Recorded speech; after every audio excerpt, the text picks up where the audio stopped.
Hi, I'm back. I'm Spyder from Halifax, Nova Scotia.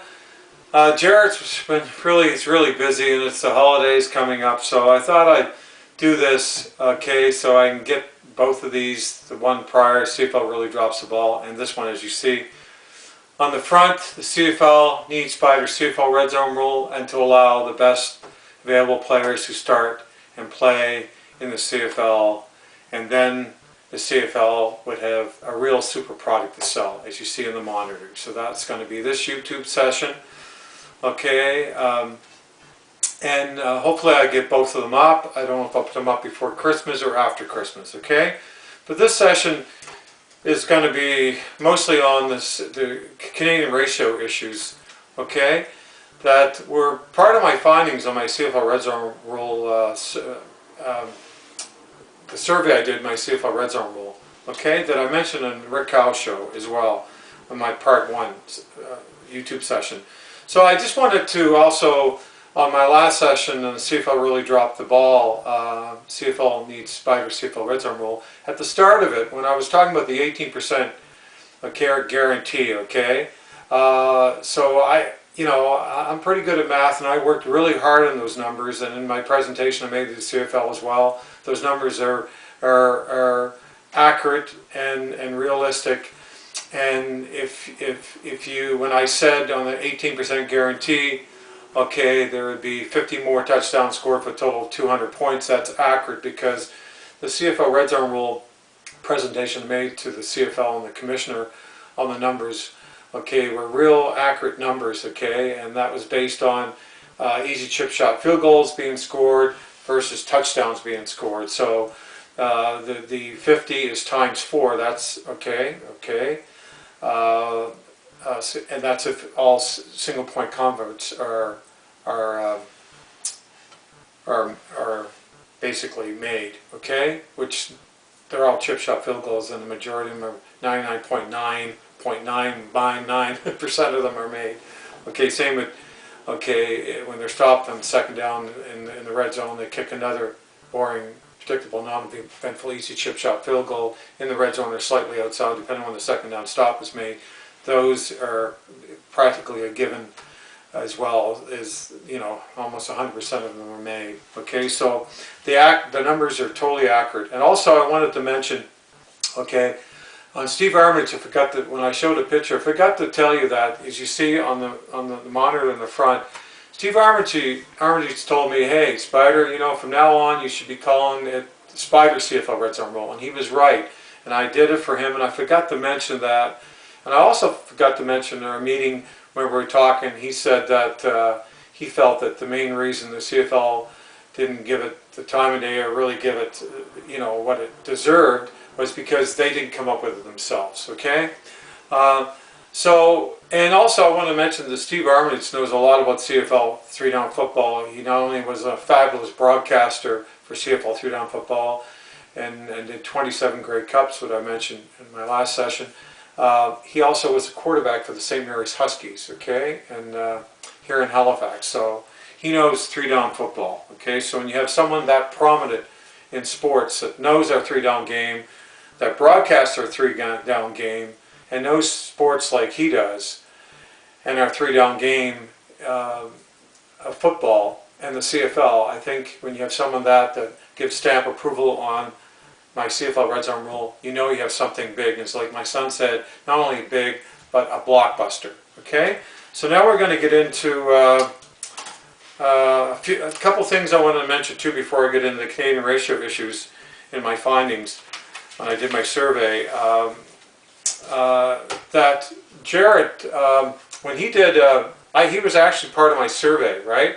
And he was my neighbor, and I just met him, and he did bought a house beside me, and he did an NFL preseason sort of before the season started party with his buddies. He had dozens of people there, and they're all NFL fans. None of them watch the CFL, and they're all a young generation of sports fans, and in the late 20s, early 30s, and they all just hate the Canadian ratio. And I presented my CFL Red Zone rule, and they were blown away by it. They were blown away by it, and they said, what an unbelievable rule They couldn't believe it, and they said it would make our CFL game way more exciting to watch, and a way better product, full of drama, and a lot more entertaining to brand of CFL 3-down football to watch. And they said if it was made part of our CFL 3-down game, they all would be watching CFL 3-down football. But they also want the Canadian ratio, okay, the starter ratio, limited. So the CFL, like every other professional sports league, can recruit the best available players to start and play for an entire CFL game, okay, at every position, okay. So they want both, okay, like a combo, and that's what this is all about. The title of the YouTube session, okay. And also, my son, when he was in Regina in a hockey tournament, when Mr. Vance would allow my article on red zone offense focus, a proposed new rule change. When he grabbed like numerous copies of it, and he presented it to, he told his hockey players on his team, they were all NFL players from Calgary basically, that don't watch CFL football, and again, they can't stomach the Canadian ratio. And when my son went over this and showed them this article and my CFL Red Zone rule, they were all blown away, all of them, just like everybody I surveyed, and all said, wow, what a fantastic rule. And they said if that was adopted, they would start watching CFL 3-down football. So that's how impactful my CFL Red Zone rule is. Okay, so now I'm going to get into the Canadian ratio issues, okay? And these are findings I found in my CFL survey. And I'll start reading some of it, some of the things I jotted down. So how does the guaranteed handcuffing, Canadian starter and huge Canadian roster ratios that obviously prevent CFL teams from recruiting and allowing the best and most talented available players to start and play at every position for entire CFL game help sell CFL 3-down football? When the Canadian players are automatically handed Canadian starting and roster spots on a CFL team because of the Canadian ratio, that forces CFL teams to pay them a lot more money than the American players who actually have to make a CFL team. When in too many cases in the CFL, the Canadian guaranteed ratio players have no business being on a CFL field and are only there because of their passport and their guaranteed Canadian ratio that CFL fans are forced to fill. And how is the CFL ever going to gain credibility and be perceived and respected as a real professional football league when the CFL continues to allow the Canadian players and their basically Canadian Players Association, made up of mostly carefully selected, overrated, and grossly overpaid Canadian O-linemen, to make a complete fool and mockery out of the CFL when the top Canadian players aren't even committed to the CFL Combine or the CFL Canadian Draft, or committed to even playing in the CFL, and they're signing more in the NFL, and are going more freely to NFL camps, especially now with non-committing only 1-year contracts in the CFL, when the CFL has an unrealistic starting and huge Canadian roster ratio to fill for 9 CFL teams. That's not supported by the top Canadian players.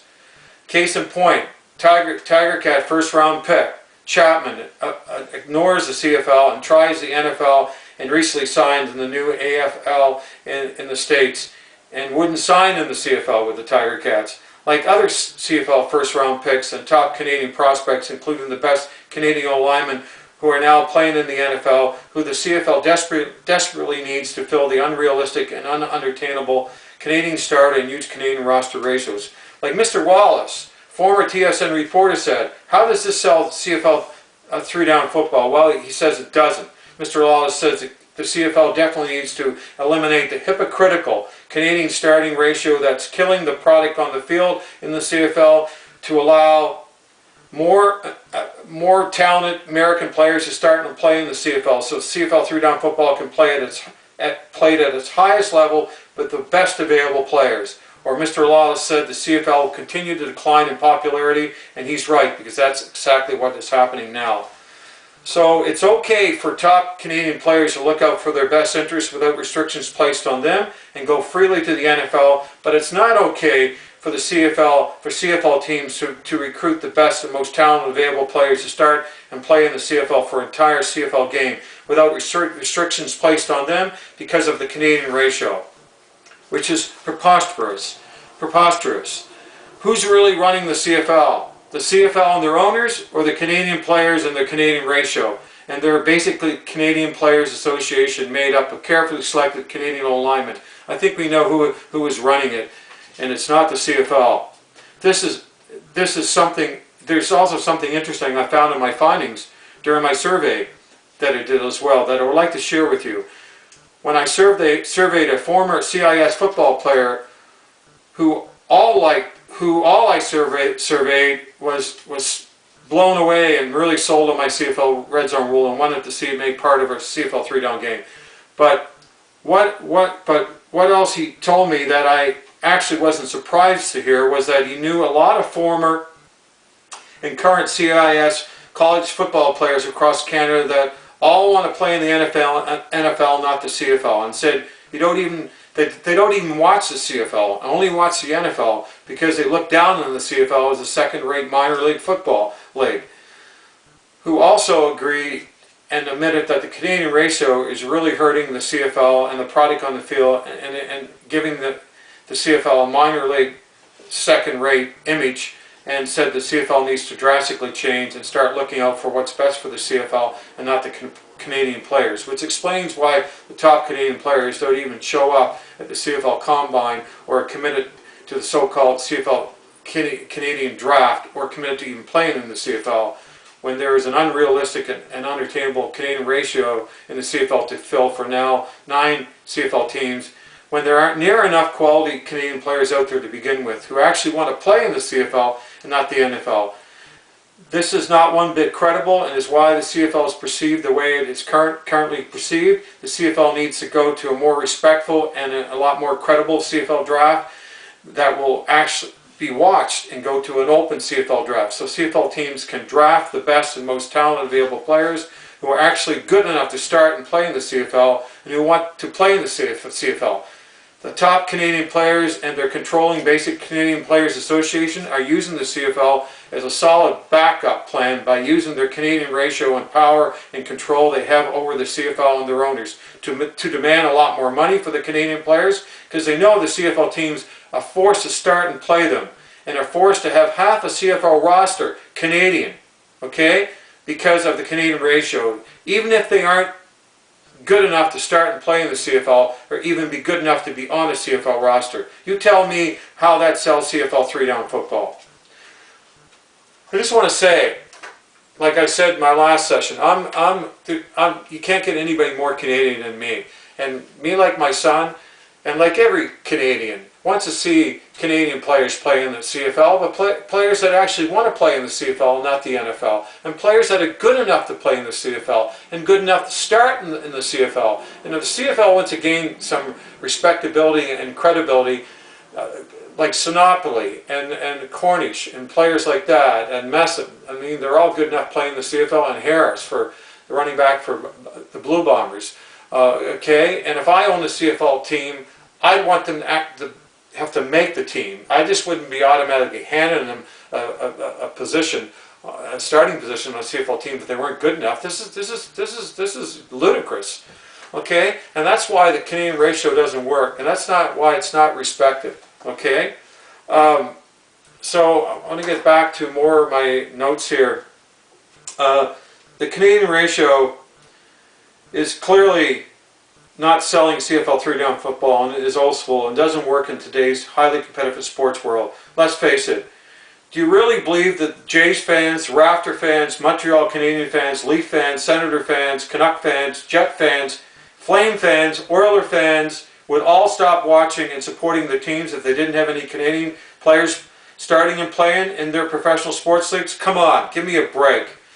And you know why? Because they, like every other professional sports fan in Canada, naturally want to only see and watch the best and most talented players starting and playing in the respective pro sports leagues. And like Jamie Nine, I just want to talk just now, like without reading, which I'm going to do through my presentation. I heard him say something really and good for him on the Green Zone, saying, look, he said, I'm a Rider fan and a CFL fan first. He says, He says, I can actually read exactly what he says here. First, and couldn't care less if there's any Canadian players in the Saskatchewan Roughriders, as long as he could watch the best and most talented available players starting and playing in the CFL, so 3-down football could be played at its highest level, okay, with the best available players, okay? And you know, he's exactly right. He's exactly right. And if the Canadian ratio was such an integral part of a professional sports league, football or hockey, okay, let's say the NHL, NFL, Major League Baseball, okay, NBA, and even MLS soccer, they would all have a ratio, but they don't, because they would be losing fan support, they would be losing viewers, just like the CFL, and their stadiums would be empty because it doesn't sell, and it's not selling CFL 3-down football, I can tell you right now. And the only way to correct this is to eliminate the starter ratio and dramatically reduce also the Canadian roster ratio, because I mean that's unbelievable. It has to be half, and you know, a CFL roster, that's crazy. So the CFL has to make some serious changes and recognize that the Canadian ratio is problematic, and it's really hurting our CFL 3-down game. And when you can't play your best receivers and have to sit them, or your best other American players, not just receivers, and other important positions in the CFL game, and you have to sit them, why are they on a team? And because you have to sit them and not play them because of the Canadian ratio. And I want to say something in the Western Final that my son and I, a few years ago, when the Calgary Stampeders, okay, played the Edmonton Eskimos, when the Edmonton Eskimos beat the Ottawa Red Blacks that year in the Grey Cup, okay, in Winnipeg. In the Western Final, the Calgary Stampeders couldn't play because of the Canadian ratio and injuries that every team is faced with. They struggle with because of the Canadian ratio. And there's been a lot of complaints with the GMs and coaches about the Canadian ratios over the years as well. But in the Western Final, okay, they really ran up the score of the Eskimos on the Stampeders, and it was embarrassing. And they had players out there that were starting, Canadian players that were starting that they were forced to play because the Canadian ratio had no business on it being on the CFL field, and they were just brutal. And when Hufnagel was asked, he was a coach at the Stampeders then, why aren't these really, these star players for American players not playing in the Western Final, like 5 or 6 of them? Every time he answered the press, who interviewed the reporters, the Canadian racial problem, the Canadian racial problem, the Canadian racial problem, the Canadian racial problem. Unbelievable. And Ed Herbie, I heard him on the radio, and he was hired with BC Lions. And he says, I may get in trouble for saying this, but he says, I have to be able to, in my investment in my star CFL quarterback, be able to protect them with the best O-linemen. He says, and I don't care if they're Canadian, American, or Japanese, but I got to be able to recruit the best and be able to start the best O-lineman in front of my star quarterback that I'm invested in. And he's right. And I hope this time around, okay, because with the collective bargaining agreement, it's going to be this year coming for the 2019. You know how bad it was last time, and they really bullied Mark Cohen and the CFL, and they had unrealistic financial demands, and that was the Canadian players and the basic Canadian Players Association made up of Canadian O-linemen, which is the same right now keeping, and he's a hypocrite because he tried to make it in the NFL, and they all want to do that, but hey, they want to run the CFL with their Canadian ratio and their basic Canadian Players Association made up of Canadian O-linemen and Canadian players. And I'll tell you what, if I was the owner of the Montreal Alouettes or the Argonauts, okay, or the BC Lions or any CFL team, I'd be falling to the tent and say, look, if we're not allowed, like every other professional sports league, to recruit the best available players, to start them and play them, okay, at every position, okay, for entire CFL game, we're folding our franchise, okay, or lock them out, okay, and break their union, their association, because this is just as ridiculous, okay. This is not like, come on, this is professional football, okay? And the owners they got to send a message to them loud and clear this time. And it's got to be financial, fiscal responsibility here too. Because last time they tried to strike, threaten to strike, and boy, oh boy, a lot of fans walked away, and they lost a lot of season ticket holders, a lot of CFL fans, and viewers, okay? And they haven't recovered since. And if they try that same foolishness this time, if I was an owner, I'd say, I'm folding my CFL franchise if I can't recruit the best available players, okay? All right? To play and start and play on my CFL team, okay, that I own. It's unbelievable. So stand tall, CFL owners, and this time you crack the whip on them and put them in their place, okay? Because CFL fans, okay, and that's why I put this title up and I'm doing this, okay? Okay, with my CFL Red Zone rule and with the CFL allowing the best available players to start and play at every position for entire CFL game, then you got a product to sell. You got a hell of a product to sell, a lot better than you have right now, okay? So, I just wanted to also see if I missed anything. Yeah, I just wanted to tell you some things too that I heard from fans, okay? Okay, I remember BC Lion fans calling in, okay, really complaining that are now Seattle Seahawk fans. They walked away from the CFL, complaining about the CFL, about the Canadian ratio and the horrible Canadian content and offensive linemen that were guaranteed spots because of the Canadian ratio that couldn't protect the quarterback, and they said they're just walking away. And another CFL fan had called in the Winnipeg Blue Bombers when they first built their stadium, and he was really complaining about the Canadian ratio and the poor Canadian content and the horrible old linemen that were guaranteed Canadian, starting ratio players that he said had no business being on the field. And he says, you know what he said? He says, I'm walking away. I'm canceling my season tickets. And he said on the talk show in Winnipeg, on the sports talk show, he says, look, what's the good of having new CFL stadiums in the CFL when you can't even play your best players on them? And I'll never forget what he said. And he was right. He was totally right. And I'll tell you something else my son said too. My son said if the CFL, okay, eliminated Canadian starter ratio, which would be the best thing they ever did to allow the best players to start and play in the CFL, he says they may lose a small fraction of percentage of those, biased Canadian ratio blocker fans, and he said they would gain way more, 10 times, 100 times more fans than they would ever lose. And he said, and my son is right. My son is totally right. Okay, on that one.